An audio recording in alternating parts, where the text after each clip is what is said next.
नमस्कार दोस्तों, जो हम आपके लिए कंसेप्ट सीरीज चला रहे हैं उसमें आज का जो वीडियो है सिंगल फेज इंडक्शन मोटर पर है। सिंगल फेज इंडक्शन मोटर का पार्ट 1 वीडियो बना दिए हैं, आप जाकर प्लेलिस्ट में देख सकते हैं। आज जहां से हम पिछला वीडियो में समाप्त किए थे उसके आगे बताने वाले हैं। फिर भी अगर वो वीडियो आप नहीं देख पाए हैं तो हम 60 रिवीजन 3 मिनट में करेंगे। विस्तृत जानकारी के लिए जाकर वीडियो में आप देख सकते हैं। देखिए, जो इंडक्शन मोटर था वो एसी पर काम करने वाला मोटर होता है। सिंगल फेज इंडक्शन मोटर में सिंगल फेज की सप्लाई देते हैं। इसको फ्रैक्शनल हार्स पावर कहते हैं। फ्रैक्शनल हार्स पावर का मतलब ना, हार्स पावर मतलब एचपी होता है। हार्स पावर मतलब एचपी।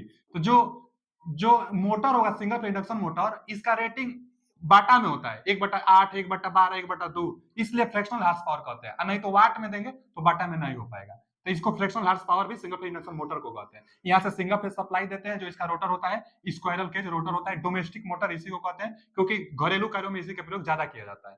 आगे हम देखे थे कि जैसे सप्लाई देंगे मैग्नेटिक फील्ड लाइंस बनेगी, लेकिन जो मैग्नेटिक फील्ड होती है वो पल्सेटिंग होती है। पल्सेटिंग होने के कारण इस पर जो टार्क बनाएगा वो पॉजिटिव आधा फ्लक्स बनाएगा अपने दिशा में, फॉरवर्ड दिशा में। तब तक आधा जो फ्लक्स होगा वह विपरीत दिशा में बना देगा, यानी बैकवर्ड दिशा में बना देगा। और दोनों फ्लक्स बराबर है तो दोनों फ्लक्स बराबर है, 5/2 इधर और 5/2 इधर। तो दोनों दिशाओं में फ्लक्स एक समान बना रहा है, इसलिए जो रोटर होता है वह रोटेट नहीं कर पाता है। तब रोटर को रोटेट कराने, अच्छा कई बार पूछता है कि रोटर रोटेट नहीं कर पाता है किस कारण, तो बोल देंगे कि पल्सेटिंग मैग्नेटिक फील्ड के कारण रोटर रोटेट नहीं कर पाता है। अच्छा, तब रोटर कैसे रोटेट करेगा? तो आप जिधर से वाई फोर्स दे देंगे, अगर इस डायरेक्शन में वाई से फोर्स दे देंगे तो इस डायरेक्शन में रोटेट करने लगेगा।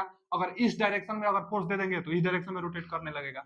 यह डबल रिवॉल्व थ्योरी कहलाता था। और जो जो फॉरवर्ड है और यह बैकवर्ड है, जो सिंगल फेज इंडक्शन मोटर होता है ना, इसमें 2 स्लिप होता है। 3 फेज में तो एक ही स्लिप था, तो वह जो स्लिप था वह फॉरवर्ड दिशा में था। स्लिप के एनएस माइनस एनआर बटा में एनएस था फॉर्मूला। लेकिन जो सिंगल फेज होता है इसमें दो दो स्लिप आ जाता है, एक बैकवर्ड स्लिप भी आ जाता है। जो बैकवर्ड स्लिप था इसमें रोटेशन जो रोटर का होगा वह विपरीत दिशा में हो जाएगा। इसलिए जो बैकवर्ड स्लिप होता था वह 2 माइनस एस, एस क्या है? फॉरवर्ड स्लिप है। तो बैकवर्ड स्लिप कई बार पूछता है, कई बार यह बैकवर्ड स्लिप को पूछता है, तो यह ध्यान दीजिएगा कि बैकवर्ड स्लिप जो होता है 2 माइनस एस होता है। अब फॉरवर्ड स्लिप तो जो पहले एस था वह एस रहेगा। फिर आगे यहाँ से हम उसका करेक्टरिस्टिक्स बनाए थे कि स्लिप और टार्क में, तो यही था परिणामी करेक्टरिस्टिक्स जो स्लिप का था। हम देखे थे कि यहाँ से स्टार्टिंग टार्क दोनों बराबर होता है, मतलब फॉरवर्ड में भी जितना टार्क है रिवर्स में भी उतना ही टार्क है, तो इसलिए starting torque zero. Starting torque zero, starting torque zero क्यों होता है? पल्सेटिंग मैग्नेटिक फील्ड के कारण स्टार्टिंग टार्क इसका जीरो होता है। अच्छा जी, आगे हम पढ़े थे कि यह किस थ्योरी पर काम करता है सिंगल फेज इंडक्शन मोटर? तो दो थ्योरी पर, एक डबल रिवॉल्व फील्ड थ्योरी और एक क्रॉस फील्ड थ्योरी होता है। क्रॉस फील्ड थ्योरी में क्या होता है कि जो अभी हम बताने वाले हैं कि जो दोनों बाइंडिंग थी, एक्सिलरी बाइंडिंग और मेन बाइंडिंग, दोनों में कुछ ना कुछ फेज डिफरेंस कराते हैं जिससे टार्क बन जाती है, वही क्रॉस फील्ड थ्योरी होती है। और डबल रिवॉल्व फील्ड थ्योरी में दोनों तरफ फ्लक्स होती थी। फिर आगे दिया है कि how to start single phase induction motor. Single phase induction motor start नहीं हो पाती है ना डबल फील्ड रिवॉल्व थ्योरी से, क्योंकि दोनों तरफ फ्लक्स बराबर जाता है। तो स्टार्ट कैसे होता है? तो जो मेन बाइंडिंग होती है उसी को दो भागों में ब्रेक कर देते हैं। इसी को एक को कहते हैं स्टार्टिंग बाइंडिंग और एक को कहते हैं एक्सिलरी बाइंडिंग। एक मेन बाइंडिंग पहले से थी। इस बात का आप ध्यान दीजिएगा कि जो स्टार्टिंग बाइंडिंग होगी चाहे एक्सिलरी बाइंडिंग होगी, इसका काम स्टार्ट कराना है। इसलिए यहाँ पर इसी के साथ सीरीज में एक सेंट्रीफ्यूगल स्विच लगा रहता है। जैसे रोटर रोटेट करने लगेगा ना 70 से 80% पर, जैसे रोटर 70 से 80% के पास जाएगा तब तक एक फोर्स लगेगा बाहर की तरफ, तो सेंट्रीफ्यूगल जो स्विच होगा वो सेंट्रीफ्यूगल फोर्स के कारण ओपन हो जाएगी। जब ओपन हो जाएगी तो यह डिस्कनेक्ट हो जाएगा, तो केवल रनिंग बाइंडिंग पर रोटेट करने लगेगा। और क्वेश्चन पूछता है कि स्टार्टिंग बाइंडिंग और रनिंग बाइंडिंग चाहे मेन बाइंडिंग के बीच में कितना अंश का एंगल होता है? तो 90 डिग्री का एंगल दोनों के बीच में होता है, यह क्वेश्चन पूछता है। फिर सेंट्रीफ्यूगल स्विच स्टार्टिंग के साथ, स्टार्टिंग बाइंडिंग चाहे रनिंग एक्सिलरी बाइंडिंग के साथ सीरीज में लगा होता है। तो यह क्वेश्चन था कैसे स्टार्ट होगा, तो दो बाइंडिंग में ब्रेक करके। फिर आगे कि some important features of single phase induction motor के बारे में हम लोग पढ़े थे। पहला यह बात देखे थे हम लोग कि यह सस्ता होता है। सिंगल फेज इंडक्शन मोटर यह सस्ता होता है, मतलब 3 फेज महंगा होता है। फिर आगे देखे थे कि domestic motor single phase induction motor को कहते हैं, जबकि 3 फेज इंडक्शन मोटर को इंडस्ट्रियल मोटर कहते हैं हम लोग। फिर आगे इसका पावर फैक्टर 10.6, अलग अलग कई टाइप का है सिंगल फेज इंडक्शन मोटर, जिसका आज टाइप पढ़ने वाले हैं।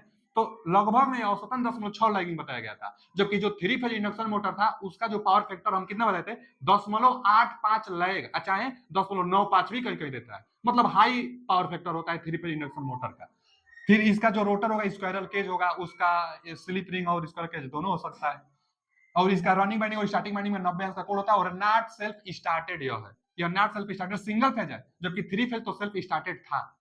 अच्छा, आगे यहीं से हम लोग आगे पढ़ने वाले हैं fractional horse power motor. Fractional horse power motor single phase induction motor को कहते हैं। इसका तीन टाइप से मुख्यतः बांटा जाता है। कौन कौन है? तो पहला सिंगल फेज इंडक्शन मोटर है, जो कि पुनः तीन प्रकार से है। कौन कौन है? तो एक है split phase induction motor. Split phase कहिए नहीं तो रेजिस्टेंस कहिए, सबको हम अभी पढ़ाने वाले हैं। उसके बाद एक कैपेसिटर मोटर, और उसके बाद एक शेडेड पोल मोटर। जो कैपेसिटर मोटर होता है, कैपेसिटर कनेक्ट किया जाता है सिंगल फेज इंडक्शन मोटर में। तो कैपेसिटर कनेक्ट करने के स्टाइल पर तीन प्रकार से अलग अलग है। कभी कैपेसिटर परमानेंट रहेगा, कभी केवल स्टार्ट कराने के लिए कैपेसिटर लगेगा, कभी दो दो कैपेसिटर हम लोग लगाएंगे। तो कैपेसिटर कनेक्ट करने के आधार पर कैपेसिटर मोटर को डिजाइन की जाती है। यह सिंगल फेज में आता है। फिर आगे शेडेड पोल इंडक्शन मोटर होता है। जो शेडेड पोल इंडक्शन मोटर होता है, यही एक ऐसा मोटर है जो सेल्फ स्टार्टेड हो जाता है। यही एक ऐसा मोटर है जो सेल्फ स्टार्टेड हो जाता है, सिंगल फेज इंडक्शन मोटर इसमें। ये सब ना सेल्फ स्टार्टेड नहीं है, स्टार्ट कराने के लिए व्यवस्था की जाती है। यह सेल्फ स्टार्टेड हो जाता है। फिर आगे सिंगल फेज सिंक्रोनस मोटर पूछता है। तो दो प्रकार का होता है सिंगल फेज सिंक्रोनस मोटर, एक रिलक्टेंस मोटर और एक हिस्टेरिसिस मोटर। यह भी सेल्फ स्टार्टेड होते हैं। फिर आगे सिंगल फेज कम्यूटेटर मोटर। देखिए ना, जो सिंगल फेज कम्यूटेटर मोटर का मतलब यह है ना कि कम्यूटेटर, इसमें कम्यूटेटर की व्यवस्था होती है। डीसी मोटर की तरह इसमें भी कम्यूटेटर की व्यवस्था होती है। कौन कौन होता है? तो रिपल्सन मोटर, यूनिवर्सल मोटर, सिरागे मोटर। सिरागे मोटर ना यूनिटी पावर फैक्टर पर काम करता है। क्वेश्चन पूछता है तो यूनिटी पावर फैक्टर पर। जो यूनिवर्सल मोटर होगा एसी डीसी दोनों पर काम करेगा। सबके बारे में हम आगे पढ़ाने वाले हैं। देखिए, स्पेशल पर्पज मोटर, तो एक स्टेपर मोटर होता है, एक सर्वो मोटर होता है। इनका स्पेशल कार्यों में ही प्रयोग किया जाता है। चलिए तो बारी बारी से पढ़ते हैं। पहला हम क्या single phase induction motor start करने वाले हैं। सिंगल फेज इंडक्शन मोटर में क्या क्या है देखिए ना। एक सिंगल फेज इंडक्शन मोटर में पहला जो है कि स्प्लिट फेज अथवा रेजिस्टेंस स्प्लिट, मतलब रेजिस्टेंस चाहे स्प्लिट फेज के बारे में हम लोग पढ़ेंगे। उसके बाद आगे कैपेसिटर पढ़ेंगे। कैपेसिटर में तीन है ना, तो इन चारों को हम एक ही साथ पढ़ा दे रहे हैं, और फिर आगे आपको शेडेड कॉलम पढ़ा देंगे। तो आगे शेडेड आएगा, पहले इन चारों को पढ़िए। अच्छा, इन चारों में देखिए कौन सा स्प्लिट, और उसके बाद capacitor start induction run motor. तो अगला हम क्या लिए हैं? स्प्लिट फेज चाहे रेजिस्टेंस टाइप, इसी को कहते थे। एक लिए आगे कैपेसिटर में का capacitor start induction run motor. अब दोनों में पहले अंतर देखिए। इनका जो कंस्ट्रक्शन होगा ना, इसी से क्वेश्चन बनता है। सबसे पहला क्वेश्चन तो यह बनता है कि स्प्लिट फेज इंडक्शन मोटर अथवा रेजिस्टेंस स्टार्ट टाइप में मेन भूमिका मोटर को स्टार्ट करने के लिए रेजिस्टेंस होता है। मतलब रेजिस्टेंस ज्यादा रखा जाता है। किसका? जो स्टार्ट कराने वाला है, रेजिस्टेंस स्टार्ट। तो कौन सा वाइंडिंग स्टार्ट कराएगा? हम पहले, इसके पहले अभी हम बताए हैं कि एक तो होता है मेन वाइंडिंग चाहे रनिंग वाइंडिंग। इसी को दो भागों में हम लोग ब्रेक कर देते हैं। इसको कहते थे एक्सिलरी बाइंडिंग, मतलब सहायक बाइंडिंग, और अथवा इसको हम लोग क्या कह सकते हैं? Starting binding. यह स्टार्ट कराने के लिए बस काम है। उसके बाद हम बताते ना कि जो सेंट्रीफ्यूगल स्विच होगा, यह जैसे रोटर की स्पीड 70 से 80% जाएगी, यह क्वेश्चन पूछता है। तो जो रोटर की स्पीड होगी 70%, 70 से 80%, 70 से 80% जैसे स्पीड जाएगा ना, वैसे सेंट्रीफ्यूगल जो स्विच होगा यह ओपन हो जाएगा। तो इसका काम हट जाएगा, डिस्कनेक्ट हो जाएगा। यह वाला जो स्टार्टिंग बाइंडिंग है, इसका काम स्टार्टिंग कराना है। अच्छा, और क्वेश्चन पूछता है कि जो स्टार्टिंग बाइंडिंग होती है, स्टार्टिंग बाइंडिंग जो होता है, इसमें टर्न की संख्या ज्यादा होता है और पतला वायर होता है। और टर्न की संख्या ज्यादा होने के कारण, पतला वायर होने के कारण इसका रेजिस्टेंस ज्यादा होता है। तो ध्यान दीजिएगा। और क्या पूछता है कि जो एक्सिलरी, एक्स लिखे तो मतलब एक्सिलरी रेजिस्टेंस, एक्सिलरी बाइंडिंग में जो रेजिस्टेंस होगा, एक्सिलरी रेजिस्टेंस ज्यादा होता है आरएम। आरएम मतलब मेन बाइंडिंग के रेजिस्टेंस से, मेन बाइंडिंग में जो रेजिस्टेंस होगी उससे ज्यादा होगा स्टार्टिंग बाइंडिंग का। इसलिए इसका नाम है resistance start type motor. Centrifugal switch starting चाहे एक्सिलरी बाइंडिंग के सीरीज में कनेक्टेड होता है। यह भी क्वेश्चन पूछता है। तीन क्वेश्चन हम बता दिए कि जो सेंट्रीफ्यूगल स्विच होगा कनेक्टेड होगा एक्सिलरी बाइंडिंग के सीरीज में, इसका रेजिस्टेंस इससे ज्यादा होगा। अच्छा, और बात जानिए, जब स्टार्टिंग बाइंडिंग का रेजिस्टेंस ज्यादा, तो इसका मतलब रिएक्टेंस कम। तो स्टार्टिंग बाइंडिंग का ना रिएक्टेंस कम होता है। रिएक्टेंस को एक्स से दिखाते हैं हम लोग, प्रतिघात हिंदी में कहते हैं। तो यह क्या होगा? एक्सिलरी बाइंडिंग का चाहे स्टार्टिंग बाइंडिंग का, यह क्या होगा कि कम होगा। किससे? तो मेन बाइंडिंग के, तो एक्स एम से। एक्स एम से प्रतिघात कम होता है, लेकिन स्टार्टिंग जो बाइंडिंग होगी इसका रेजिस्टेंस का मान ज्यादा होता है। क्यों? क्योंकि टर्न ज्यादा था, पतला वायर था। अच्छा जी, यह सीरीज में इसके साथ कनेक्ट होता है। और एक इंपोर्टेंट क्वेश्चन कि मेन बाइंडिंग और रनिंग बाइंडिंग, मतलब यह रनिंग बाइंडिंग है चाहे मेन बाइंडिंग है, मेन बाइंडिंग और एक्सिलरी बाइंडिंग के बीच में कितना अंश का एंगल बना होता है? इन दोनों फेजों के बीच में, एक फेज यह, एक फेज यह, इन दोनों फेजों के बीच में कितना अंश का एंगल होता है? तो 90 डिग्री का, 90 अंश का एंगल होता है। यह चारों क्वेश्चन बहुत बार इससे पूछता है। और इसका एक उपयोग पूछता है कि इसका उपयोग कहाँ किया जाता है, तो जैसे आप देखे होंगे वॉशिंग मशीन में इसका प्रयोग किया जाता है। इसमें टार्क बहुत ज्यादा नहीं होता है। जैसे जो सीलिंग फैन होती है, हम लोग जानते हैं कि उसमें कैपेसिटर लगा है। आप कैपेसिटर को हटा देंगे, उसमें कैपेसिटर नहीं रहेगा तो फिर यही वाला बन जाएगा। अब क्या होगा कि यह इसका टार्क थोड़ा कम होता है, तो रोटेट नहीं कर पाएगा। अब रोटेट कराने के लिए सीलिंग फैन में कैपेसिटर हटा देंगे ना, सप्लाई देंगे, तो शायद रोटेट नहीं कर पाएगा। उसका ब्लेड, उसका पत्ती अगर हटा देंगे ना, जिस डायरेक्शन में आप उसको बॉल देंगे, उस डायरेक्शन में सीलिंग फैन रोटेट करने लगता है। तो क्या हुआ कि जिस दिशा में टार्क थोड़ा स्टार्टिंग में मिल जाता है, उस दिशा में रोटेट करने लगता है। तो उसी तरह यह है, इसका रेजिस्टेंस बहुत, मतलब इसका जो टार्क होगा, स्टार्टिंग टार्क बहुत ज्यादा नहीं होता है। पावर फैक्टर भी कितना होता है, 10.6 पावर फैक्टर होता है। मतलब पावर फैक्टर इसका कम होता है, 10.6, कहीं कहीं पर 10.5 पावर फैक्टर देता है। दोनों के बीच में 90 अंश का एंगल होता है, इसका रेजिस्टेंस ज्यादा होता है। अब इसमें देखिए, इसमें इससे थोड़ा सा बस भिन्न यह है कि इसका जो एक्सिलरी वाइंडिंग होगी, एक आर ए लिखा है ना, चाहे एक से, जो इसका एक्सिलरी वाइंडिंग होगा, एक्सिलरी वाइंडिंग का रेजिस्टेंस इसके रेजिस्टेंस के लगभग बराबर होता है। तब कैसे स्टार्ट होगा? यहां तो रेजिस्टेंस ज्यादा हो जाने से स्टार्ट कर दे रहा था। दो दो फ्लक्स एक दूसरे, यह भी फ्लक्स, यह भी फ्लक्स, दो फ्लक्स एक दूसरे से 90 अंश पर इंटरसेक्ट कर रही थी, तो टार्क बने रोटेट करने लगा। लेकिन इसमें रेजिस्टेंस जब दोनों बराबर है, तब कैसे स्टार्ट होगा? तो इसीलिए तो एक कैपेसिटर लगा है, स्टार्ट कराने के लिए एक कैपेसिटर लगा है। इसीलिए इसका नाम है capacitor start induction motor. Capacitor start induction motor में एक कैपेसिटर लगा रहता है, जो कि एक्सिलरी वाइंडिंग के साथ सीरीज में कनेक्टेड होता है। अच्छा जी, एक्सिलरी वाइंडिंग के साथ सीरीज में कनेक्टेड होता है। अब जैसे आप सिंगल फेज की सप्लाई देंगे, यहां से जैसे आप सप्लाई देंगे, यहां से फ्लक्स और यहां से फ्लक्स बनेंगे। स्टार्टिंग में तो ये कनेक्टेड रहता है, स्टार्टिंग में ना सेंट्रीफ्यूगल स्विच कनेक्टेड रहता है। सप्लाई देने के बाद इसमें इसमें दोनों फ्लक्स बनाएंगे, दोनों फ्लक्स बनाने से रोटर कट करेगा, और रोटर पर जब फ्लक्स कट करेगा तो रोटर स्पीड से रोटेट करने लगेगा। लेकिन जैसे रोटर का स्पीड 70 से 80% पर जाएगा, तो एक सेंट्रीफ्यूगल स्विच बाहर की तरफ लगेगी, और सेंट्रीफ्यूगल फोर्स बाहर की तरफ लगेगा, तो सेंट्रीफ्यूगल स्विच ओपन हो जाएगा। तो अब यह जो कैपेसिटर स्टार्ट था, यह क्या हो जाएगा? डिस्कनेक्ट। चाहे एक्सिलरी वाइंडिंग थी, ओपन हो गया तो डिस्कनेक्ट हो जाएगा। तब केवल रनिंग वाइंडिंग पर यह स्टार्ट होती रहेगी, मोटर चलती रहेगी रनिंग वाइंडिंग पर। तो रनिंग वाइंडिंग इसलिए नाम है कि यही रन कराने वाली होती है, इसका रेजिस्टेंस बहुत ज्यादा नहीं होता है, रन कराने के लिए होता है, इसीलिए इसको मेन वाइंडिंग चाहे रनिंग वाइंडिंग कहते हैं। तो यहां से अंतर आप ये जानते रहेंगे। अब इसका जो टार्क होगा ना, अच्छा होता है इसका टार्क, इसका स्टार्टिंग टार्क अच्छा होता है। क्यों? क्योंकि स्टार्टिंग में कैपेसिटर जुड़ा हुआ होता है। स्टार्टिंग में कैपेसिटर जुड़ा होने के कारण इसका स्टार्टिंग टार्क अच्छा होता है। पूछता है क्वेश्चन कि किस मोटर का स्टार्टिंग टार्क सर्वाधिक होता है, तो हम लोग बताते हैं कि कैपेसिटर स्टार्ट इंडक्शन मोटर का, कैपेसिटर स्टार्ट मोटर का स्टार्टिंग टार्क अच्छा होता है। अच्छा जी, इसके साथ सीरीज में जुड़ा रहता है। फिर आगे इसका प्रयोग कहां किया जाता है? तो स्टार्टिंग टार्क अच्छा होने के कारण एयर कंडीशनर में, रेफ्रिजरेटर में, इन सब का इसका प्रयोग किया जाता है। इसका पावर फैक्टर कितना होता है? तो इसका पावर फैक्टर इससे थोड़ा सा अच्छा होता है। इसका अगर 10.5 10.6 था, तो इसका पावर फैक्टर 10.7 होगा। क्यों? क्योंकि कैपेसिटर लगा है ना, तो कैपेसिटर पावर फैक्टर थोड़ा सा सुधार देता है। अच्छा, इनका ग्राफ कैसे बनेगा? तो देखिए, जैसे क्या होता है कि जब कैपेसिटर नहीं रहेगा तो स्टार्ट नहीं होता है। क्यों? क्योंकि टार्क उतना नहीं मिल पाता है, स्टार्टिंग टार्क जीरो होता है। आप देखे होंगे, यही था टार्क और स्लिप का कैरेक्टरिस्टिक्स। यहाँ पर स्लिप तो जीरो होता है, तो स्टार्टिंग में जीरो पर होता है। लेकिन जैसे कैपेसिटर लगाने से, कनेक्ट होने से पावर फैक्टर थोड़ा सुधारता है ना, यह तो पावर फैक्टर सुधारने से थोड़ा सा स्टार्टिंग टार्क सुधर जाता है, अच्छा होता है इसका स्टार्टिंग टार्क। तो मतलब स्टार्टिंग टार्क जीरो ना लेकर यहां से ले लीजिए, क्योंकि अच्छा हो गया कैपेसिटर लगाने से। तो अब इसका जो कैरेक्टरिस्टिक्स बनेगा, यहां से ऐसे जाएगी, ऐसे जाएगी, ऐसे जाएगी। लेकिन जैसे 70 से 80% स्पीड, इधर स्पीड बढ़ता है, आपको पता होगा इधर स्पीड बढ़ता है, सिंक्रोनस स्पीड यहाँ जाकर हो जाता है, यहाँ सिंक्रोनस स्पीड हो जाता है। तो स्पीड जैसे बढ़ता जा रहा है, और 70 से 80% जैसे स्पीड पहुंचेगा ना, तब यह स्विच ओपन हो जाएगी। स्विच ओपन हो जाने से यह नीचे तुरंत गिरता है, और जो पहले का पाथ था उस पर यह आकर, और यहाँ से फिर अपना पाथ, पहले जो स्टार्टिंग वाला जो पाथ था उसको धारण कर ये कर लेता है।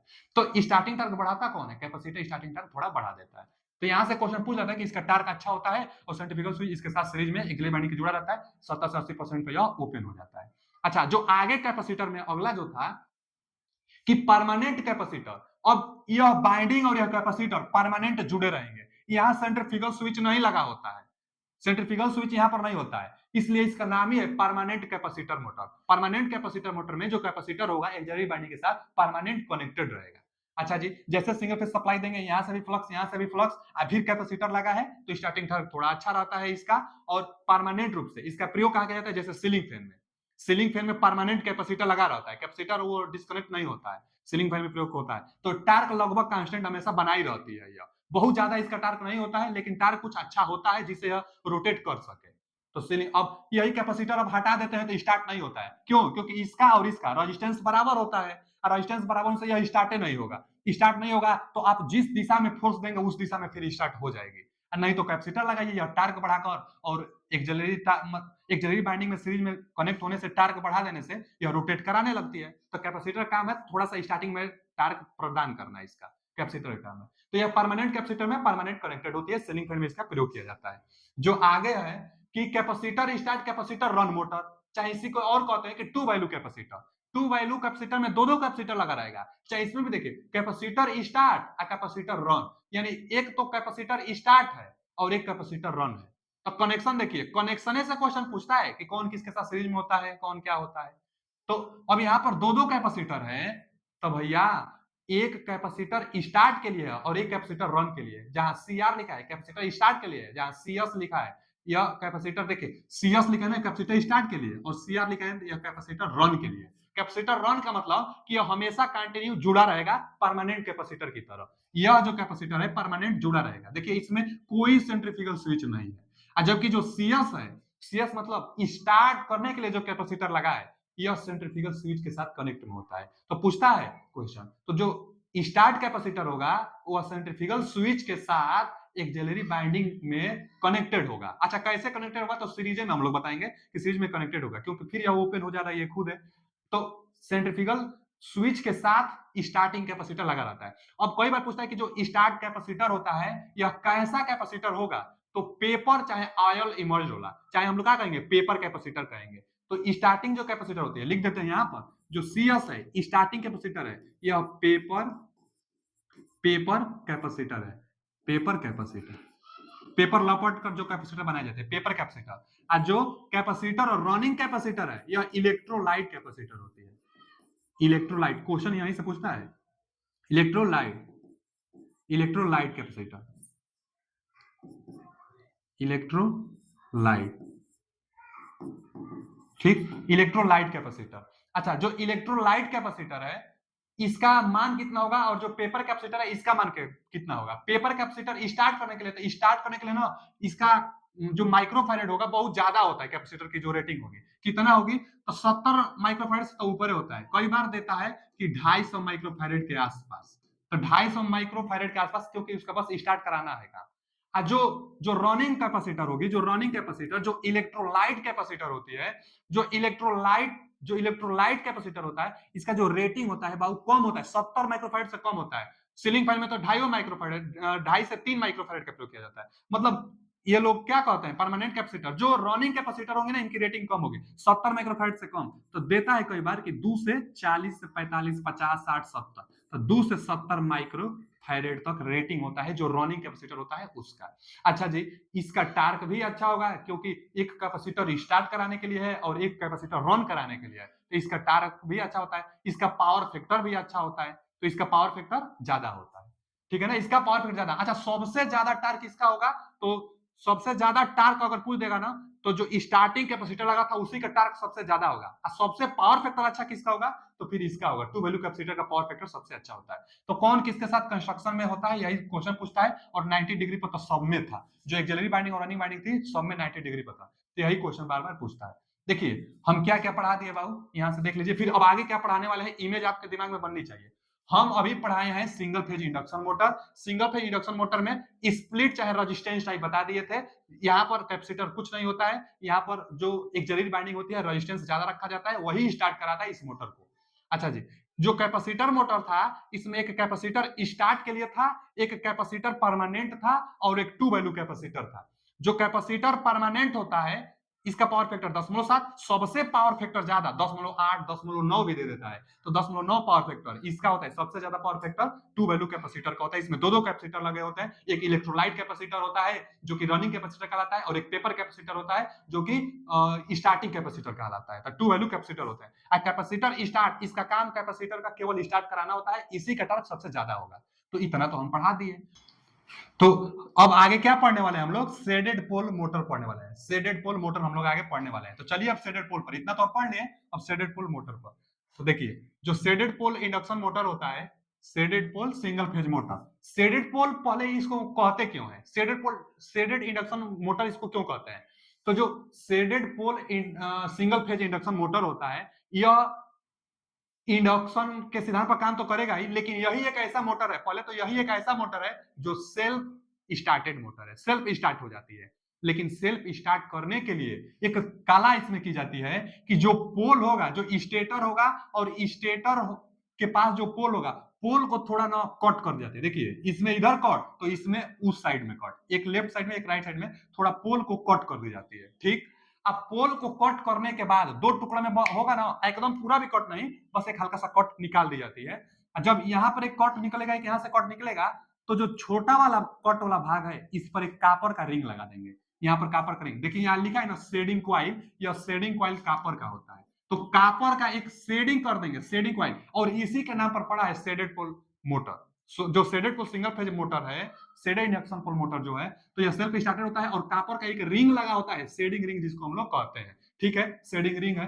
अब क्या होगा कि जैसे आप सप्लाई देंगे पोल पर, सप्लाई पर पोल देंगे तो पोल पर मैग्नेटिक फील्ड लाइंस बनेगी, इसके मैग्नेटिक फील्ड लाइन से जो क्वाइल है, यह भी तो एक शॉर्ट सर्किट है आपस में ही, तो उसमें भी फ्लक्स इंटरसेक्ट करेगा, अब वो अपना एक करंट बनाने, उसके पास अपना एक करंट बनेगा, क्योंकि यह एसी सप्लाई अब दे रहे हैं, एसी सप्लाई देने से जो मैग्नेटिक फील्ड लाइंस बनेगी वो पल्सेटिंग नेचर का होगा।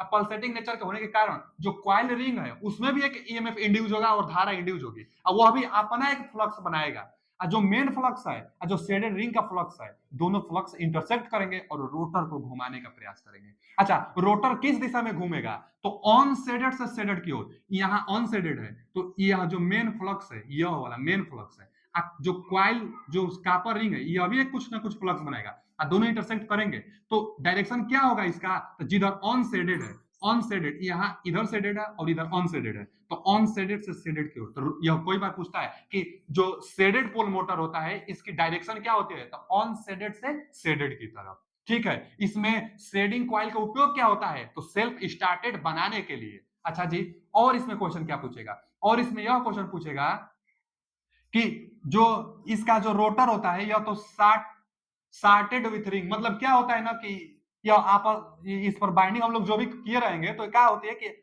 इसको अलग से सप्लाई देने के लिए कोई व्यवस्था नहीं होती है, जो शेडेड पोल इंडक्शन मोटर होता है। इसमें और क्या क्या क्वेश्चन पूछता है वो आगे देख लेते हैं, हम आगे हम लिए हैं क्वेश्चन जो जो बनता है, लेकिन प्रोसेस देख लीजिए कि जैसे सप्लाई देंगे मैग्नेटिक फील्ड लाइंस बनेगी या कापरिंग करेंगे। अच्छा, एक बात और देखिए कि यह ना इसकी डायरेक्शन चेंज हम लोग नहीं कर सकते हैं, रोटर की स्पीड की डायरेक्शन चेंज नहीं कर सकते हैं। डायरेक्शन चेंज करने का मतलब कि ऑन शेडेड से शेडेड है डायरेक्शन, तो आप चाहेंगे कि शेडेड से अनशेडेड की तरफ डायरेक्शन हो जाए, तो वैसा डायरेक्शन नहीं होगा। क्यों नहीं होगा, क्योंकि अब पूरा पूरा अब सिस्टम, अब जो अनशेडेड है इधर और यह शेडेड है, तो शेडेड वाले को इधर करना होगा और इसको इधर, यह संभव नहीं है। यह तो अब जो पोल है, पोले में डिजाइन की गई होती है ना, तो यह तो बीच में हम लोग बदल नहीं सकते हैं, तो इसकी डायरेक्शन चेंज नहीं कर सकते हैं। जबकि इन सब में डायरेक्शन जो चेंज करने के लिए व्यवस्था थी, तो वो था व्यवस्था कि मेन बाइंडिंग अथवा एक्सिलरी बाइंडिंग, मेन बाइंडिंग अथवा एक्सिलरी बाइंडिंग, मेन बाइंडिंग अथवा एक्सिलरी बाइंडिंग में से किन्हीं एक टर्मिनल को आपस में चेंज कर दीजिए, या तो इसको बदल दीजिए या तो इसके टर्मिनल को बदल दीजिए, तो इसका डायरेक्शन चेंज हो जाएगा। जबकि शेडेड पोल में ना डायरेक्शन चेंज करने की कोई व्यवस्था नहीं होती है, तो आप जानते रहिएगा कि जो शेडेड पोल होता है उसमें डायरेक्शन चेंज हम लोग नहीं कर सकते हैं। देखिए क्या क्या बनेगा शेडेड पोल इंडक्शन मोटर में, तो पहला बनेगा कि rotate from on shaded to shaded, सही बात है, शेडेड से अनशेडेड की ओर होती है। जो इसका और इसका जान लीजिए कि इसका जो स्टेटर होगा सेलिएंट पोल टाइप होगा, और रोटर तो स्क्वायरल केज चल ही रहा है, स्क्वायरल केज चल ही रहा है, रोटर स्क्वायरल केज रोटर होता है, स्क्वायरल केज रोटर होता है। अच्छा जी, और एक बात जानिए आप ये कि जो शेडेड पोल होता है ना, इसका टार्क बहुत ज्यादा नहीं होता है, यह 50 वाट से कम के लिए बनाई जाती है, 50 वाट से कम के लिए बनाई जाती है, इसीलिए इसका प्रयोग खिलौना उलौना में किया जाता है। इसमें टार्क अच्छा नहीं होता है, इसकी जो रेटिंग होती है कम होती है, इफिशियंसी जो होती है कम होती है, लिखा है इफिशियंसी 5 से 35% होता है, इसका इफिशियंसी बहुत कम होता है, इसलिए उसका टार्क भी कम, तो लीस्ट टार्क, इसका टार्क भी बहुत कम होता है। लीस्ट टार्क मतलब कम से कम इसका टार्क होता है, बहुत ज्यादा टार्क नहीं होता है, कम होता है। फिर आगे, it direction can not be change, shaded pole motor की डायरेक्शन चेंज हम लोग नहीं कर सकते हैं, तो इसका डायरेक्शन चेंज नहीं होता है। कई बार क्वेश्चन पूछता है इसका उपयोग कहाँ किया जाता है, तो हेयर ड्रायर में, हेयर ड्रायर में बहुत ज्यादा टार्क की आवश्यकता नहीं होती है। फिर आगे खिलौना उलौना में, इलेक्ट्रिक जो क्लॉक होती है उसमें इसका प्रयोग कर देंगे, जहां पर टार्क ज्यादा नहीं चाहिए वहां पर इसका हम लोग प्रयोग कर देंगे। यह क्या था, तो शेडेड इंडक्शन पोल मोटर था। आगे फिर अब मोटर आगे जो मोटर है यह रिलक्टेंस मोटर और हिस्टेरिसिस मोटर, यह दोनों का दोनों मोटर अब किस में आ गया, सिंक्रोनस टाइप में। यह दोनों का दोनों किसका है, single phase synchronous motor, single phase synchronous motor. Single phase synchronous motor दो प्रकार से होते हैं, एक रिलक्टेंस मोटर और एक हिस्टेरिसिस। देखिए रिलक्टेंस भी एक लॉसेस है। रिलक्टेंस क्या है, एस बराबर हम बताते हैं ना कि एल बराबर mu R mu naught into A, तो यही है ना रिलक्टेंस एस। रिलक्टेंस का काम मैग्नेटिक फील्ड लाइंस में बाधा डालना होता है। जैसे जैसे प्रतिरोध क्या करता है, प्रतिरोध करंट पर बाधा डालता है, प्रतिरोध करंट पर बाधा डालता है, ठीक उसी तरह रिलक्टेंस मैग्नेटिक फील्ड लाइंस पर बाधा डालता है। तो इसी रिलक्टेंस के सहारे यह रोटर क्या करता है, रोटेट करता है, यह मोटर चलता है, इसलिए इसका नाम है रिलक्टेंस मोटर। अच्छा, जो रिलक्टेंस मोटर होंगे, जो रिलक्टेंस मोटर होगा, तो यह जो रिलक्टेंस मोटर होगा तो इसका जो स्टेटर होगा ना, स्टेटर सेम जैसे पहले था वैसे होगा, लेकिन जो रोटर होगी, रोटर को कट किया गया होता है, स्लॉट टाइप का इस पर भी बनाया जाता है, मतलब कट कट करके बनाया जाता है रोटर को, जैसे यहाँ देख सकते हैं, रोटर को कट कट करके बनाई जाती है। इसमें जो लॉसेस होगी, रिलक्टेंस लॉसेस, उसी के तहत यह रोटेट करेगा। उसी तरह यह जो होता है हिस्टेरिसिस मोटर, यह हिस्टेरिसिस लॉसेस पर काम करता है। क्या होता है हिस्टेरिसिस लॉसेस, तो ऐसा कोई मतलब लौ चुंबकीय मटेरियल प्रयोग कीजिए जिसमें कि मैग्नेटिक फील्ड से उसमें हिस्टेरिसिस लॉसेस ज्यादा है, हिस्टेरिसिस जो वक्र बने वह ज्यादा बने, तो हिस्टेरिसिस लॉसेस इसमें ज्यादा होगी,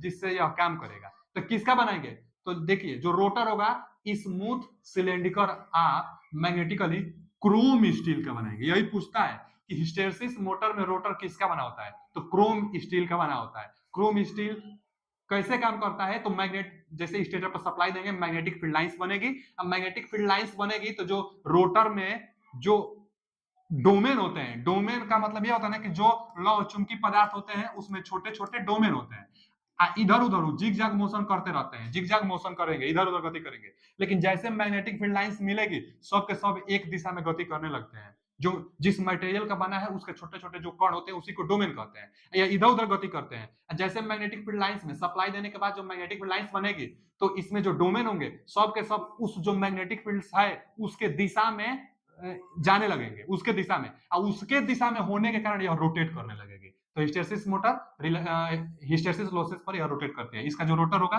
क्रोम स्टील पर, क्रोम स्टील का बनाया जाता है। हाँ, इसका जो रोटर होगा इस पर कोई बाइंडिंग नहीं होती है, नो बाइंडिंग और नो टीथ, इसके कोई दांत भी नहीं होता है इस पर, दांत का मतलब ना स्लॉट व्लॉट इस पर नहीं बना होता है, तो इस पर ना स्लॉट होता है ना बाइंडिंग होता है। हिस्टेरिसिस लॉसेस काम करता है, क्रोम स्टील का बनता है। कहां प्रयोग करेंगे, तो रिकॉर्डिंग प्लेयर में। क्यों, क्योंकि हिस्टेरिसिस मोटर में कोई आवाज नहीं आता है, हिस्टेरिसिस मोटर में आवाज नहीं, इसलिए इसका प्रयोग टेप रिकॉर्डर में करते हैं। यहाँ लिखा गया है कि टेप रिकॉर्डर, चाहे इलेक्ट्रिक क्लॉक, जहां आवाज की संभावना ना हो, जहां आवाज न हो वहां पर इसका प्रयोग किया जाता है। तो सबसे ज्यादा पूछता है टेप रिकॉर्डर और रिकॉर्डिंग प्लेयर, तो टेप रिकॉर्डर में हिस्टेरिसिस का प्रयोग किया जाता है। और जो रिलक्टेंस मोटर होता है, रिलक्टेंस मोटर में क्या होता है कि यह भी वही है, इसमें भी आवाज बहुत ज्यादा नहीं आता है, इसका जहां एप्लीकेशन है वहां इसका भी एप्लीकेशन हो सकता है, लेकिन कुछ कुछ जगह फिक्स, जैसे इसका ना कंट्रोल सर्किट और सिग्नल सर्किट और टाइमर में। देखिए टाइमर में, क्लॉक टाइमर में, सिग्नल डिवाइस में, और रिकॉर्डिंग इंस्ट्रूमेंट, यहां भी लिखा है ना रिकॉर्डिंग, क्योंकि यह भी ज्यादा आवाज नहीं करता है।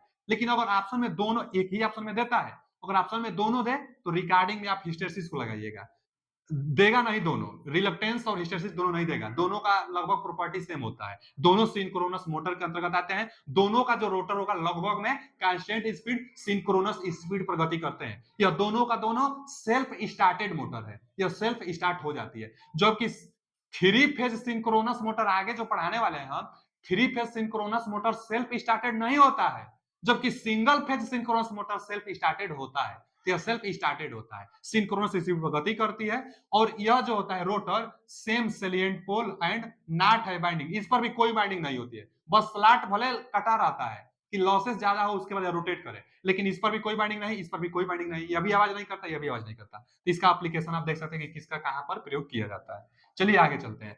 आगे देखिए यहाँ लिख भी दिया है कि सिंगल फेज सिंक्रोनस मोटर और थ्री फेज सिंक्रोनस मोटर में क्या डिफरेंस है। तो पहला कि सिंगल फेज सेल्फ स्टार्टेड था, जबकि थ्री फेज आगे जो पढ़ाएंगे देखेंगे हम लोग कि यह नॉट सेल्फ स्टार्टेड नहीं होता है। आगे सिंगल एक्साइटेड, और आगे देखेंगे डबल एक्साइटेड। डबल एक्साइटेड का मतलब ये है ना कि जैसे जब हम लोग पढ़ेंगे थ्री फेज सिंक्रोनस मोटर, तो 3 फेज की सप्लाई हम लोग देंगे स्टेटर को, और जो रोटर होगी, रोटर पर ना हम लोग स्लिप रिंग की सहायता से डीसी सप्लाई देंगे, 2 स्लिप रिंग लगाएंगे, इसकी सहायता से इसको हम लोग सप्लाई देंगे डीसी। तो डीसी पर भी, मतलब रोटर पर भी डीसी सप्लाई दिया जाएगा। फील्ड बाइंडिंग रोटर पर होता है सिंक्रोनस मोटर में, तो फील्ड बाइंडिंग में डीसी सप्लाई दी जाती है रोटर पर जो होता है, और स्टेटर पर एसी सप्लाई दी जाती है। तो डबली एक्साइटेड माने दो दो जगह सप्लाई, जबकि इसमें कहां दो जगह सप्लाई था, इसमें तो केवल सिंगल फेज स्टेटर पर दिया जा रहा था। और आगे क्या है कि इसमें no slip ring, no need of slip ring, slip ring की आवश्यकता नहीं होती है, जबकि इसमें 2 स्लिप रिंग, यहाँ पर हम बताए ना कि फील्ड बाइंडिंग को सप्लाई देने के लिए 2 स्लिप रिंग की आवश्यकता होती है, जो आगे पढ़ेंगे 3 फेज सिंक्रोनस मोटर, तो यहाँ पर 2 स्लिप की आवश्यकता होती है। और इसमें जो बाइंडिंग होगी कंसंट्रेटेड बाइंडिंग होगी, इसमें डिस्ट्रीब्यूटेड बाइंडिंग होती है, स्टेटर पर जो बाइंडिंग की जाती है डिस्ट्रीब्यूटेड बाइंडिंग की जाती है। तो यहाँ से अंतर से क्वेश्चन पूछ सकता है, आप देखिएगा। अगला जो मोटर है रिपल्सन मोटर और इनवर्सल मोटर है। देखिए जो यह कौन सा आ गया, तो जो टाइप देखिए कितना पढ़ लिया, फिर कितना पढ़ने वाला है, क्या क्या पढ़ लिया बाबू, कंसेप्ट क्लियर होता रहे। ये तो सब पढ़ ही लिए थे हम लोग, फिर अभी यही बताए कि single phase synchronous motor, reluctance और हिस्टेरिसिस हम पढ़ा दिए हैं, टेप रिकॉर्डर में प्रयोग किया जाता है इसका। ठीक है जी, अब आगे पढ़ाने वाले हैं single phase commutator type motor. Commutator type motor में रिपल्सन ले रहे हैं, उसके बाद यूनिवर्सल मोटर, 2 यह पढ़ाने वाले हैं, उसके बाद 2 यह पढ़ा देंगे। अच्छा, इसका तो ज्यादा प्रयोग नहीं पूछता है। जो सिरागे मोटर होता है यूनिटी पावर फैक्टर प्रयोग होता है, जो एसी सीरीज मोटर होता है एसी सप्लाई बस दी जाती है, डीसी सीरीज मोटर की तरह ही होता है, एसी सप्लाई बस, डीसी सीरीज मोटर को एसी सप्लाई देने पर जितना सेम बिहेवियर होता है सब इसका भी होता है, बस एसी सप्लाई दी जाती है, इफिशिएंसी थोड़ा कम हो जाता है इसका। तो ये ज्यादा उतना नहीं है इंपोर्टेंट ये, लेकिन रिपल्सन मोटर और यूनिवर्सल मोटर से क्वेश्चन बहुत ज्यादा बनता है। और उसके बाद स्पेशल पर्पज मोटर को भी हम आगे पढ़ाने वाले हैं। तो चलिए रिपल्सन और यूनिवर्सल मोटर पर चलते हैं। देखिए जो रिपल्सन और इनवर्सल मोटर होगा ना बाबू, इनका फिगर तो पहले यही है, फिगर से ज्यादा कंस्ट्रक्शन से ज्यादा क्वेश्चन बनता है। इसमें जो होगा रिपल्सन मोटर, इसका हिंदी तो प्रतिकर्षण मोटर होता है, रिपल्सन मोटर मतलब प्रतिकर्षण मोटर, तो प्रतिकर्षण के सिद्धांत पर काम करता है। तो क्वेश्चन तो सबसे यह बोलता है कि यह स्टार्ट और यह होगा ना तो इंडक्शन के सिद्धांत पर, स्टार्ट होगा इंडक्शन लेकिन काम करेगा रिपल्सन प्रतिकर्षण पर, रिपल्सन। तो यह है ना रिपल्सन मोटर, यह रिपल्सन और इंडक्शन दोनों के सिद्धांत पर काम करता है रिपल्सन मोटर। अब क्या होगा कि जैसे आप भी ना एक चुंबक लिए हैं, जैसे यहाँ पर एक चुंबक लिए हैं नॉर्थ पोल, और एक चुंबक ले लीजिए यहाँ भी नॉर्थ, तो नॉर्थ सेम डायरेक्शन में रहेंगे ना तो कोई टार्क नहीं बनेगा। लेकिन जैसे इन दोनों का जो एक्सिस है थोड़ा सा एंगल बना देंगे, जैसे इसको ना थोड़ा सा इधर अगर लाएंगे तो यह जो नॉर्थ प्रतिकर्षण करके इधर इसको टार्क बना देता है, सेम एक्सिस में होने पर टार्क नहीं बनेगा। लेकिन इसको चाहे इसको थोड़ा सा जहां अलग कर देंगे तो टार्क बन जाएगी, क्योंकि जहां एक्सिस से थोड़ा सा इधर हुआ तो यह इसको प्रतिकर्षण करके नचा देगा, दूर भेज देगा, प्रतिकर्षण से दूर भेज देगा। तो प्रतिकर्षण नॉर्थ प्रतिकर्षण, तो वही काम इसमें भी होता है। जब सप्लाई देते हैं तो यहाँ पर अगर नॉर्थ बना है तो इसमें भी अगर नॉर्थ बना है, इसको हम लोग अलग से सप्लाई देके एक्साइटेड किए गए होते हैं, इस पर बाइंडिंग किया जाता है, क्योंकि कम्यूटेटर टाइप है ना तो इस पर बाइंडिंग होता है। और यह जो रोटर होता है ना, यह आपस में कार्बन ब्रूस के द्वारा शॉर्ट सर्किट भी किया जाता है, ये भी देखिएगा। मतलब जो यह रोटर है और रोटर के जो ब्रूस होते हैं यह आपस में दोनों शॉर्ट सर्किट होते हैं। जो बाइंडिंग होगी, बाइंडिंग का जो वायर होगा वो आपस में दोनों शॉर्ट सर्किट होंगे, इसको अलग से कहीं से कनेक्शन नहीं किया जाता है। हम लोग तो सप्लाई बस देंगे स्टेटर पर। अच्छा, जैसे स्टेटर पर हम लोग सप्लाई देंगे, यहाँ से एक जो भी नॉर्थ अगर बना और इसमें भी नॉर्थ है तो दोनों प्रतिकर्षण करेंगे, लेकिन एक्सिस में रहेंगे तो नहीं करेंगे, इसको थोड़ा सा इधर करिए। अच्छा, थोड़ा सा जब इधर करेंगे तो प्रतिकर्षण के कारण इधर इसको नचा देगा। जैसे ये इधर होगा तो यहाँ साउथ बनाना और यहाँ भी साउथ, तो जैसे इधर होगा तो ये नॉर्थ इधर भेजेगा, ये इधर हुआ ना तो साउथ इधर भेजेगा। एक्सिस में रहेंगे तब नहीं टार्क बनेगा, लेकिन थोड़ा सा विचलित करना है, इसीलिए इसको लगभग में 45 डिग्री पर मैक्सिमम टार्क प्रदान की जाती है। मतलब मैक्सिमम टार्क पूछता है कि प्रतिकर्षण मोटर में मैक्सिमम टार्क कब बनता है, तो जब मेन फील्ड लाइंस और कार्बन ब्रूस की जो एक्सिस होगी दोनों के बीच में 45 अंश का एंगल होगा तो मैक्सिमम टार्क इसमें बनेगा। रिपल्सन मोटर प्रतिकर्षण के मतलब रिपल्सन के सिद्धांत पर काम करता है। इसमें जो कार्बन ब्रूस होती है आपस में शॉर्ट सर्किटेड होती है। देखिए आगे इनवर्सल मोटर के बारे में। जो इनवर्सल मोटर होगा यह डीसी सीरीज की तरह बिहेवियर करता है, मतलब डीसी सीरीज की तरह, जो डीसी सीरीज मोटर होता है ना बाबू उसी की तरह बिहेवियर दर्शाता है, डीसी सीरीज मोटर की तरह। मतलब कि इसका नो लोड पर स्पीड बहुत ज्यादा होगा, पता है 3000 आरपीएम से 12000 आरपीएम तक रोटेट कर लेता है, बहुत ज्यादा इसका स्पीड होता है। और जो यह यूनिवर्सल मोटर होता है ना एसी डीसी दोनों पर काम करता है, एसी एंड डीसी, ये सब क्वेश्चन पूछता है यूनिवर्सल मोटर एसी डीसी दोनों पर काम करता है। नो लोड पर इसका स्पीड बहुत ज्यादा होता है, इसका स्टार्टिंग टार्क भी बहुत अच्छा होता है। स्टार्टिंग जो टार्क होगा, स्टार्टिंग टार्क बहुत ज्यादा इसका स्टार्टिंग टार्क होगा। जो इसका कनेक्शन होता है, तो यहाँ पर जो कार्बन ब्रूस होंगे ये आपस में शॉर्ट सर्किट नहीं होते हैं, रिपल्सन में होगा, इसका भी टार्क अच्छा होता है, इसका भी टार्क अच्छा होता है, लेकिन यहाँ पर दोनों ब्रूस शॉर्ट सर्किट होते हैं, यहाँ पर दोनों ब्रूस शॉर्ट सर्किट नहीं होते हैं। यहाँ पर तो सप्लाई के साथ मेन फील्ड के साथ सीरीज में कनेक्टेड होता है यूनिवर्सल मोटर। इसका प्रयोग मिक्सचर में किया जाता है, मिक्सचर में ज्यादा टार्क आवश्यकता होती है स्टार्टिंग में, तो मिक्सचर बहुत ज्यादा फेमस है। यूनिवर्सल मोटर का प्रयोग मिक्सचर में किया जाता है, एसी डीसी दोनों पर किया जाता है। इसका नो लोड पे स्पीड बहुत ज्यादा होता है, इसका भी टार्क और स्पीड ज्यादा होता है। चलिए इन दोनों से क्वेश्चन क्या क्या बनता है देख लीजिए। जो जो रिपल्सन मोटर है, it work combined principle of repulsion and induction, मतलब हम अभी बताए हैं कि इंडक्शन और रिपल्सन दोनों पर काम करेगा। आगे कि हाईएस्ट स्टार्टिंग टार्क, इसका भी टार्क, रिपल्सन मोटर का भी टार्क हाईएस्ट होता है। फिर आगे लैप एंड वे बाइंडिंग, इस पर यह कम्यूटेटर टाइप है तो बाइंडिंग की जाती है, तो लैप या वे बाइंडिंग आप करेंगे।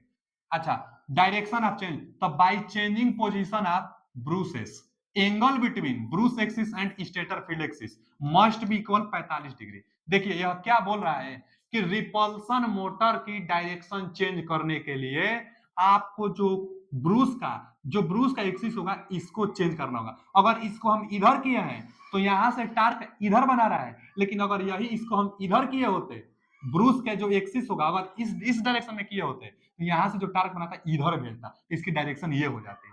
तो डायरेक्शन चेंज करने के लिए, रिपल्सन मोटर की डायरेक्शन चेंज करने के लिए जो कार्बन ब्रूस होते हैं, कार्बन ब्रूस के एक्सिस को चेंज करेंगे, कार्बन ब्रूस की एक्सिस के चेंज अनुसार इसका डायरेक्शन चेंज होता है। तो वही पॉइंट यहां पर लिखा गया है कि by changing the position of, direction change करने के लिए क्या लिखा गया है कि बाय चेंजिंग, चेंज कीजिए position of Bruce angle between Bruce axis and stator field axis, stator का फील्ड एक्सिस और कार्बन का ब्रूस एक्सिस के बीच में एंगल कुछ बनाइए, उसके बाद इसमें रोटेट आएगी, और कार्बन का ब्रूस जिस डायरेक्शन में आप ले जाएंगे, कार्बन एक्सिस को जिस डायरेक्शन में ले जाएंगे उसी डायरेक्शन में रोटेट करेगी।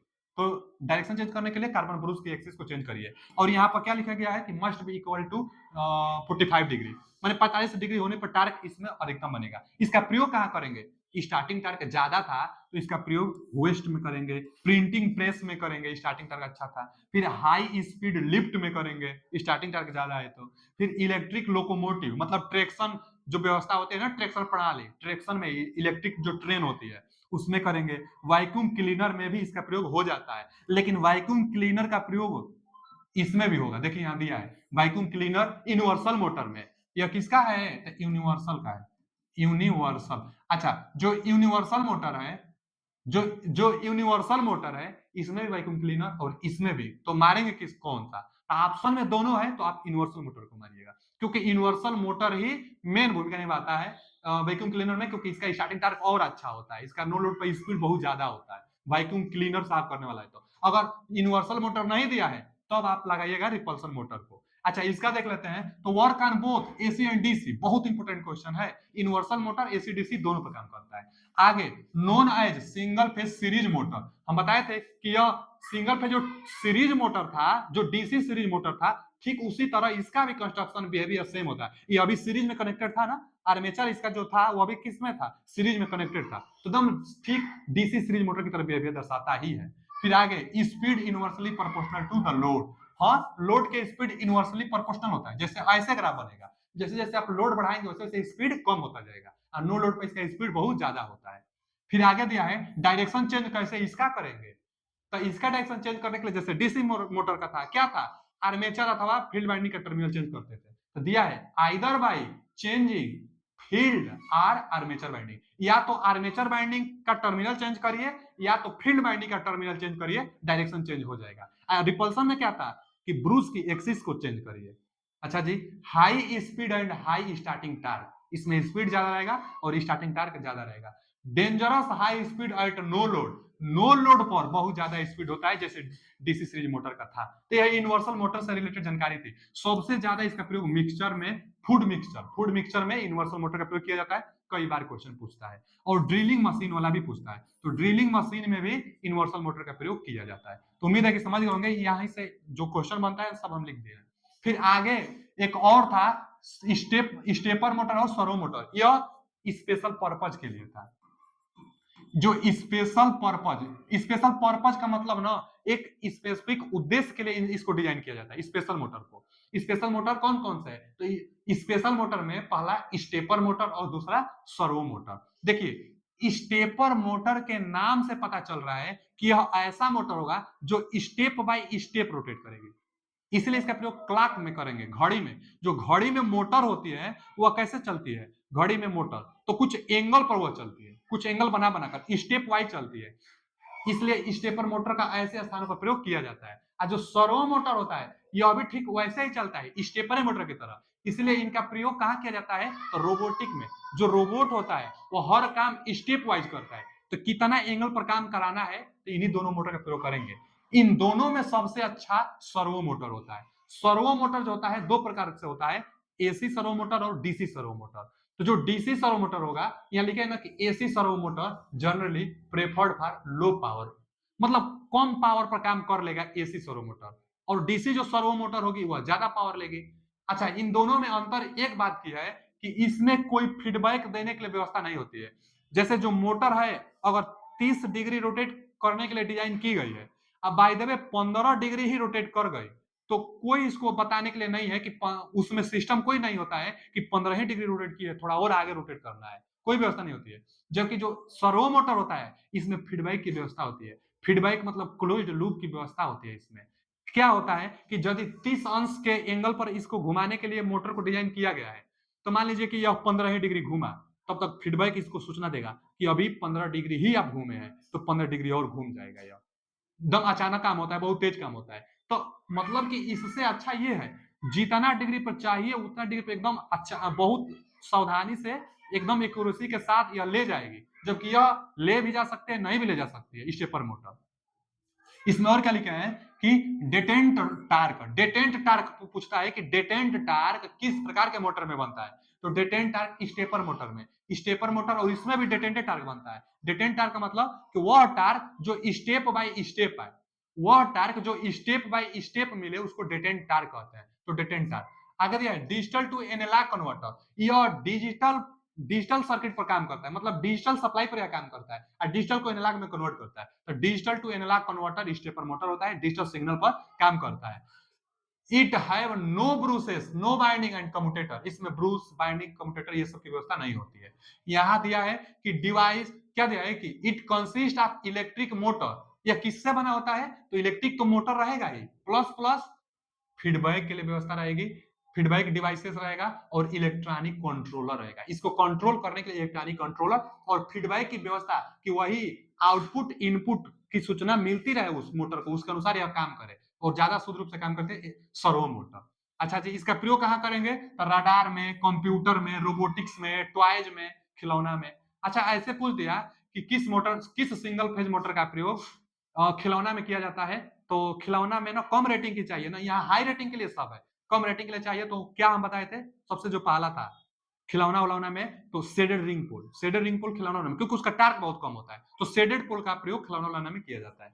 चलिए, तो रोबोटिक्स में इसका प्रयोग किया जाता है, और इसका स्मॉल रोबोटिक्स में, एक्स वाई प्लोटर में किया जाता है, और कंप्यूटर प्रिंटिंग डिवाइसेस में इसका प्रयोग किया जाता है। यह स्टेप वाइज रोटेट करती है। अच्छा, कैसे करते हैं? यह अभी 3 प्रकार से होता है स्टेपर मोटर, 3 प्रकार से। कौन कौन से 3 प्रकार से होता है स्टेपर मोटर?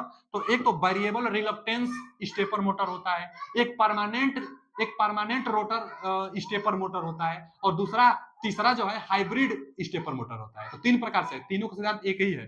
क्या होता है ना कि इसमें स्टेटर होगा, स्टेटर पर से मान लीजिए कि सिंगल पे सप्लाई हम लोग देंगे, स्टेटर पर सिंगल पे सप्लाई देंगे, और जो इसका रोटर होगा अगर परमानेंट ही आप रख दिए हैं, मान लीजिए यहाँ पर जो पोल बना है, नॉर्थ पोल बना है और यहाँ भी नॉर्थ पोल बना है, तो और इसमें ना स्लॉट होते हैं, इसमें तीत होता है, रोटर का बहुत बहुत ज्यादा, रोटर में भी तीत होंगे, और स्टेटर में भी बहुत ज्यादा तीत होंगे। तो जो जो रोटर होगा, रोटर पर भी बहुत ज्यादा तीत होगा, ठीक है, बहुत ज्यादा तीत होगा। तो यह तीत वाइज इसी तरह लॉक होते होते रहेंगे, मैग्नेटिक फील्ड से लॉक होते होते रहेंगे और करेंगे। जैसे मान लीजिए परमानेंट यहाँ पर क्या है ना कि परमानेंट मैग्नेट है और सप्लाई दी है, तो वो भी मैग्नेटिक फील्ड बनाकर और यहाँ भी पोल बनाएगा, यहाँ नॉर्थ पोल बना और यहाँ भी नॉर्थ नॉर्थ प्रतिकर्षण करके थोड़ा सा या तो इधर डायरेक्शन तो सप्लाई पर और बनावट पर निर्भर करेगी। तो मान लीजिए कि इधर थोड़ा सा रोटेट कर गया, फिर यहाँ भी नॉर्थ बना तो तुरंत यहाँ भी नॉर्थ बनता है, ये फिर प्रतिकर्षण करेगा। फिर यहाँ नॉर्थ आया तो यहाँ नॉर्थ बनता है, फिर प्रतिकर्षण। तो स्टेप स्टेप वाइज यह रोटेट करता है, इसमें तीत होते हैं। तो कई बार ये पूछता है कि स्टेप एंगल का फॉर्मूला बताइए, स्टेप एंगल बताइए। तो स्टेप एंगल के लिए चलते हैं, इसमें रोटर तीत होता है और स्टेटर पर भी तीत होता है, तो तीत अनुसार स्टेप एंगल आता है। वैसे यहाँ पर हम लिखे हैं कि स्टेप एंगल, जो स्टेप एंगल होगा इसको अल्फा से डिनोट करेंगे। और कितना होगा स्टेप एंगल, तो जो स्टेटर में तीत होंगे, एन का मतलब संख्या, स्टेटर में तीर्थों की संख्या माइनस रोटर में तीर्थों की संख्या बटा में इनके तीर्थों का गुणनफल, दांतों का गुणनफल, स्टेटर में और रोटर में दांतों का गुणनफल और ऊपर दोनों का अंतर और गुण 360 लेने से स्टेप एंगल आता है कि कितना डिग्री पर स्टेप एंगल होगा। तो स्टेप एंगल निकल कर आ जाता है। बहुत ज्यादा इंपॉर्टेंट फार्मूला है, नहीं तो दांतों की संख्या दे देगी स्टेटर और रोटर में, आपसे पूछ लेगी कि स्टेप एंगल बताइए स्टेपर मोटर का, तो यहाँ से एंगल पूछ लेगी। और नहीं तो एक और फॉर्मूला होता है, एक और फॉर्मूला क्या होता है कि 360 बटा में स्टेटर में फेजों की संख्या गुण रोटर में तीथों की संख्या। जिससे कई बार क्वेश्चन यहां से यह देखने को मिलता है कि स्टेटर में दांतों की संख्या नहीं दिया होता है, तीथ की संख्या स्टेटर में ना देकर स्टेटर का पोल की संख्या दे देता है। तो स्टेटर में पोलों की संख्या और रोटर में दांतों की संख्या तो दिया ही रहेगा, तो रोटर में दांतों की संख्या स्टेटर में पोलों की संख्या का गुणनफल 360 में भाग देंगे, तो यहाँ से निकल कर आ जाएगा स्टेप एंगल। तो स्टेप एंगल के लिए दोनों फॉर्मूला था, बहुत ज्यादा इंपॉर्टेंट है, इसको आप जानते रहिएगा। एक और इसमें आता है इलेक्ट्रिक ब्रेकिंग, लास्ट टॉपिक जो है इलेक्ट्रिक ब्रेकिंग। तो हम बताए थे ना इलेक्ट्रिक ब्रेकिंग 3 प्रकार से होता है। कौन कौन 3 प्रकार से, तो एक प्लगिंग, जो प्लगिंग होता है ब्रेकिंग, प्लगिंग ब्रेकिंग में क्या करते हैं कि सप्लाई को इनवर्स करते हैं, सप्लाई को रिवर्स करते हैं, वो प्लगिंग होता है। सप्लाई रिवर्स करने से मोटर का डायरेक्शन रिवर्स हो जाएगा, अब मोटर का डायरेक्शन चेंज होगा तो जरूर आकर कहीं ना कहीं जीरो होगा, तब तक सप्लाई कट कर देंगे। तो सप्लाई रिवर्स करके मोटर की दिशा को विपरीत की जाती है, जिससे मोटर रुक जाएगी। फिर आगे एक होता है रीजनरेटिव, रीजनरेटिव जो रीजनरेटिव होता है, इसमें मोटर को जनरेटर की तरह चलाई जाती है, माने रोटर का इतना स्पीड बढ़ाइए कि स्लिप निगेटिव आने लगे। स्लिप के क्या फार्मूला होता है, स्लिप का फार्मूला होता है कि सिंक्रोनस स्पीड में से रोटर स्पीड घटाइए बटा में सिंक्रोनस स्पीड से भाग दीजिए तो स्लिप आएगा। तो रोटर स्पीड इतना ज्यादा करिए, इतना ज्यादा कि स्लिप निगेटिव में आ जाए, माने सिंक्रोनस स्पीड से भी ज्यादा रोटर का स्पीड कर दीजिए। चाहे पोलो की संख्या घटा, पोलो की संख्या क्या करने से, पोलो की संख्या बढ़ा देने से सिंक्रोनस स्पीड कम हो जाती है, तो रोटर स्पीड ज्यादा, तो स्लिप निगेटिव आने से जनरेटर की तरह बिहेवियर करने लगता है। यह जनरेटर की तरह बिहेवियर, मोटर ही जनरेटर की तरह बिहेवियर करता है रीजनरेटिव ब्रेकिंग में। यह सप्लाई खुद देने लगता है, मोटर जिससे सप्लाई ले रहा था उसी को सप्लाई देने लगती है जब रीजनरेटिव ब्रेकिंग की प्रक्रिया अपनाई जाती है, तब तभी अपनाई जाएगी जब रोटर का स्पीड सिंक्रोनस स्पीड से ज्यादा रहेगा। फिर एक आगे आता है डायनामिक, डायनामिक ब्रेकिंग। जो डायनामिक ब्रेकिंग होती है इसी को हम लोग क्या कहते हैं, रिहोस्टेट, रिहोस्टिक चाहे रिहोस्टिक ब्रेकिंग कहते हैं। जो रिहोस्टिक ब्रेकिंग होता है चाहे डायनामिक ब्रेकिंग होता है, इसमें अलग से रेजिस्टेंस जोड़ के अब वोल्टेज ड्रॉप कराई जाती है। वोल्टेज इतना ड्रॉप करा दीजिए कि रोटर को वोल्टेज बहुत कम मिले, और रोटर को वोल्टेज बहुत कम मिलेगा तो अपने आप मोटर की गति धीरे होकर रुक जाएगी। तो मोटर को ब्रेक करने के लिए इसमें रेजिस्टेंस ड्रॉप कराई जाती है, इसमें जनरेटर की तरह उसको चलाई जाती है, माने सिंक्रोनस से रोटर की स्पीड ज्यादा की जाती है। इसमें क्या करते हैं हम लोग कि सप्लाई को रिवर्स कर देते हैं। तो इतना ही था सिंगल फेज इंडक्शन मोटर में। हम जितना लिखे थे बोर्ड पर उसका आप नोट डाउन कर लीजिए, नोट बना लीजिए, कल हम क्वेश्चन कराने वाले हैं आपके लिए। तो हम क्वेश्चन आप देखिएगा, जितना जो थ्योरी बताए हैं इसी थ्योरी में से क्वेश्चन सब मिलेगा, तो अच्छा से पढ़ लीजिए, इसका रिवीजन कर लीजिएगा। कल हम लेकर आ रहे हैं आपके लिए इसका इंपोर्टेंट क्वेश्चन। वीडियो अच्छा लगा हो तो कमेंट करिए, जो समझ में भी नहीं आया होगा उसको भी कमेंट करिए। आपका जो जवाब होगा, जो आपको समझ में नहीं आया रहेगा, उसी कमेंट के नीचे हम बता देंगे आपको। थैंक यू, धन्यवाद।